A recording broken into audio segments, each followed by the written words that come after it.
My name is David Daniel Ball, and these are the headlines for Tuesday, the 28th of April 2009. Warning increased as swine flu kills 149.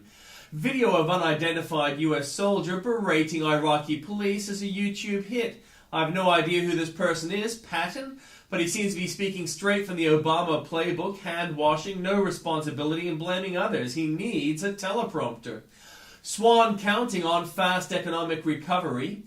Wear a face mask in public, says expert. Wayne Cooper, the talk of Fashion Week.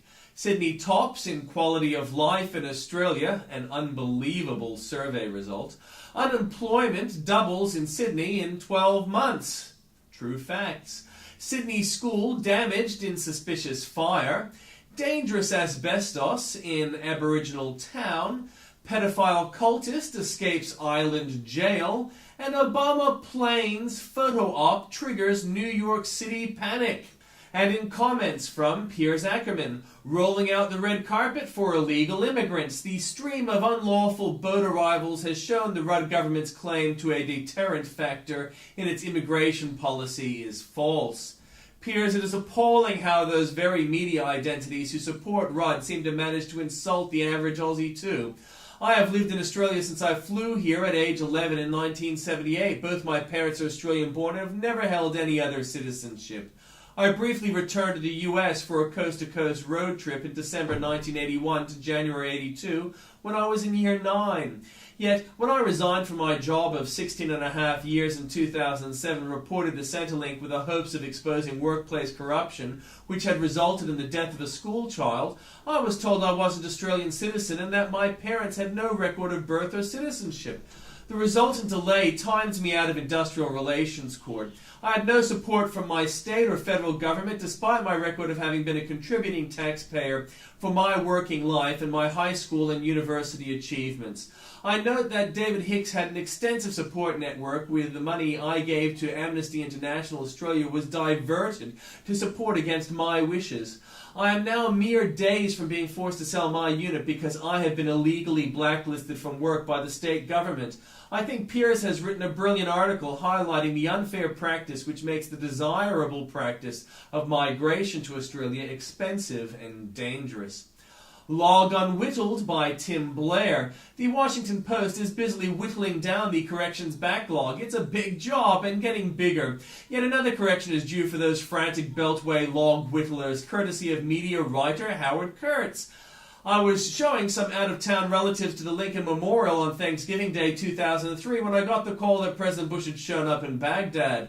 That ended my vacation day as lots of journalists gave up turkey to report on how the president had served fake turkey to the troops. Add Kurtz's blunder to the backlog. Professor Invisible, killer academic George Zinkin remains on the loose, possibly headed to Amsterdam. Federal authorities say a Georgia college professor suspected in the shooting deaths of his wife and 2 other men outside a community theater has a ticket for a flight to the Netherlands for May the 2nd and they can't find his passport. Police are playing a waiting game. Athens Clark County Police Captain Clarence Holman. Criminals make mistakes. It doesn't matter if you've got a PhD, an MD, or whatever.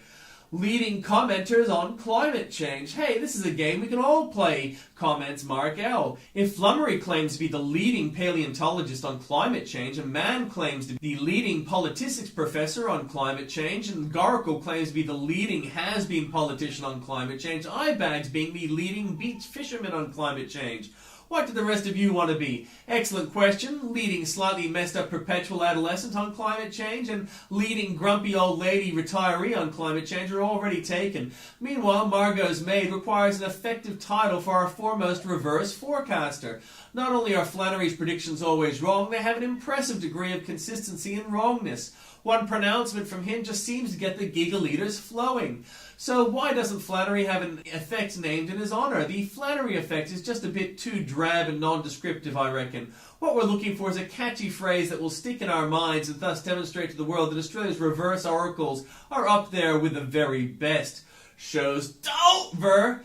The Simpsons has run on the 10 network since 1991, but maybe no more. The 10 network will axe The Simpsons and replace it with news, extending the 1 hour 5 p.m. bulletin to 90 minutes. Insiders confirm the financially troubled network says it can no longer pay the fee of $25,000 for each episode of the top-rating social satire. 10 says dropping The Simpsons would save it $6 million a year. This would have hurt 7 or 8 years ago these days, however, and an update, Channel 10 has hosed down a report that it will axe The Simpsons to replace it with news, extending the 1 hour 5 p.m. bulletin 90 minutes. The Simpsons is not cancelled, the spokesperson said. Molecules herded. Apparently we have carbon farmers. Australia's future is secure. And from Andrew Bolt, Swan dreams of slashing the deficit. Which to trust, the IMF or Wayne Swan, who thought inflation would be our biggest worry? China would save us, his first stimulus would create 75,000 jobs, and we could avoid a recession. Wayne Swan is banking on a rapid recovery from recession within 2 years to get the budget back towards balance, pay the national debt, and cut the unemployment rate. This is at odds with the International Monetary Fund's forecast that recovery will be much slower than in previous recessions. Kissing goodbye. This is getting serious. 5 Australians were in isolation last night as the rising death toll from the Mexican swine flu epidemic sent a wave of panic around the world. And seriouser, Mexicans were banned from kissing.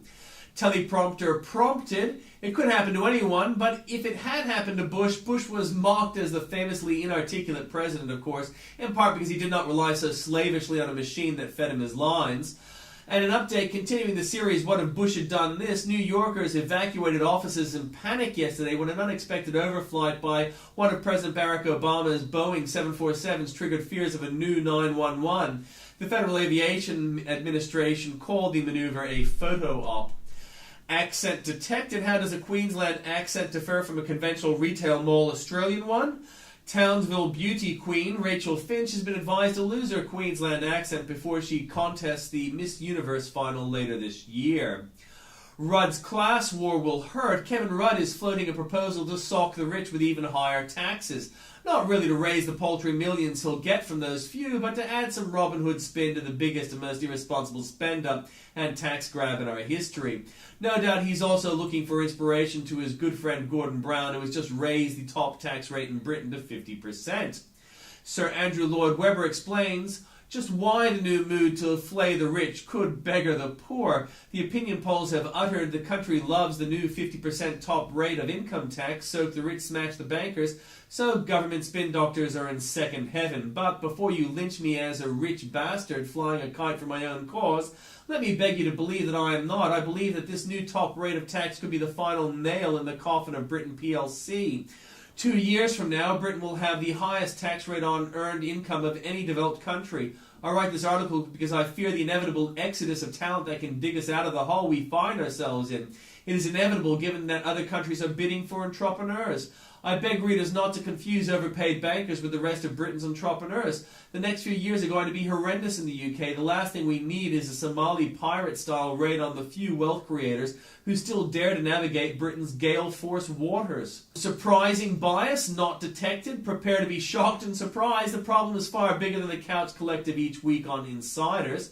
While the editorial page of the Wall Street Journal is conservative, the newspaper's news pages are liberal, even more liberal than the New York Times. The Drudge Report may have a right-wing reputation, but it leans left. Coverage by public television and radio is conservative compared to the rest of the mainstream media. Meanwhile, almost all major media outlets in the U.S. tilt to the left. These are just a few of the surprising findings from a UCLA-led study, which is believed to be the first successful attempt at objectively quantifying bias in a range of media outlets and ranking them accordingly. Actually, the only surprising thing about these findings is that the UCLA should think them surprising.